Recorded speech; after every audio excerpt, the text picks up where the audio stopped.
Hey guys, it's Monday, July the 8th, and I'm in the shop for a power hour.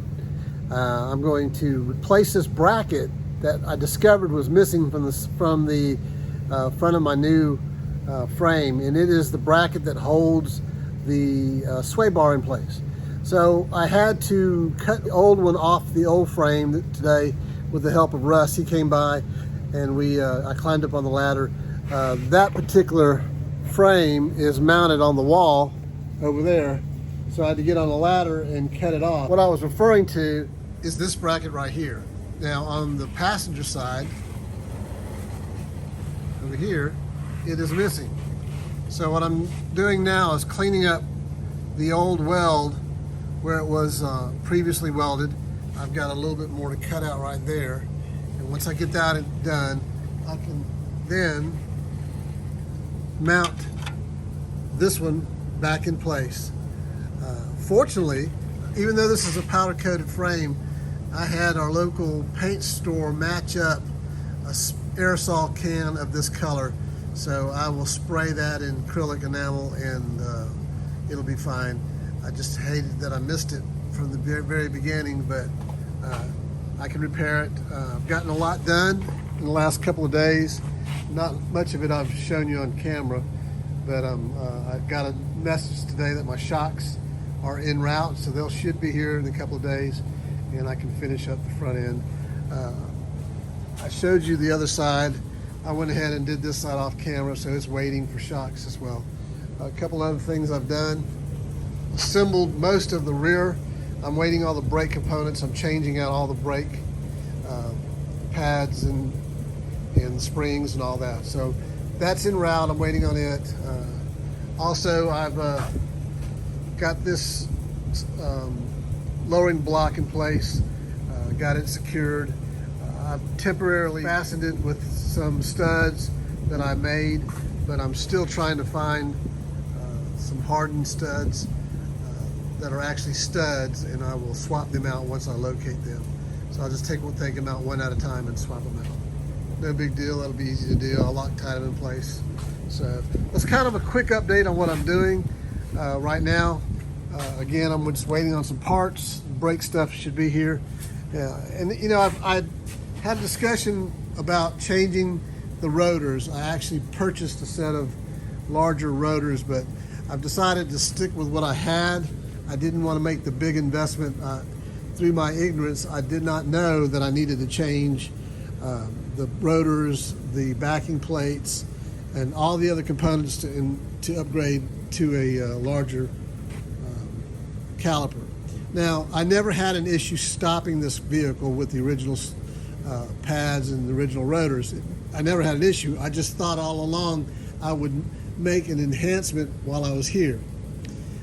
I don't see the benefit at this point for the added value of the investment to do that when it never had an issue to begin with. So I'm actually buying some upgraded brake pads. That'll help with any additional stopping, but that's kind of where I am. I'm not going to make that change. I'm going to stick with the original. I am going to separate them. I've ordered, along with the brake components, I've ordered all the stuff to rebuild the calipers, and I will also powder coat those when they get here. I'll separate them and bead blast them, separate them, rebuild them, powder coat them, and then reassemble them. And they're not necessarily that order, but you understand what I'm saying. So just kind of waiting on these things. So let me get back to grinding this out.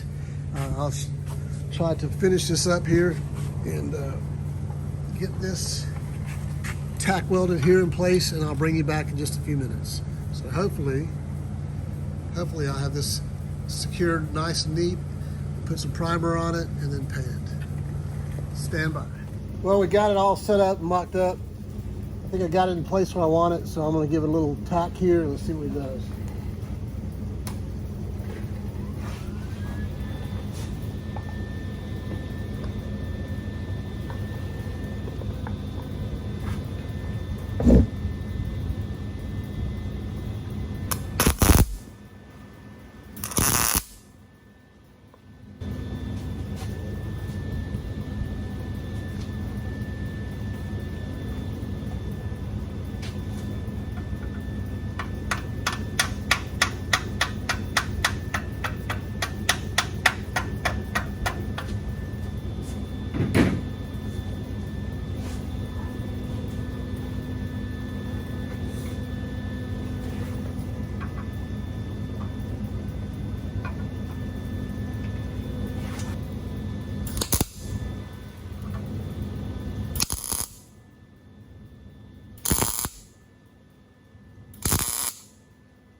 I may have it ground for a minute, and then it just seems like I lose it.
Well, after I cleaned it up, it wasn't as bad as I thought. So all that black was just char from the smoke from the welding, but it all cleaned up. Just a little bit of touch up. Like I said, I've got the paint already, so I think we're in good shape. It's nice and solid.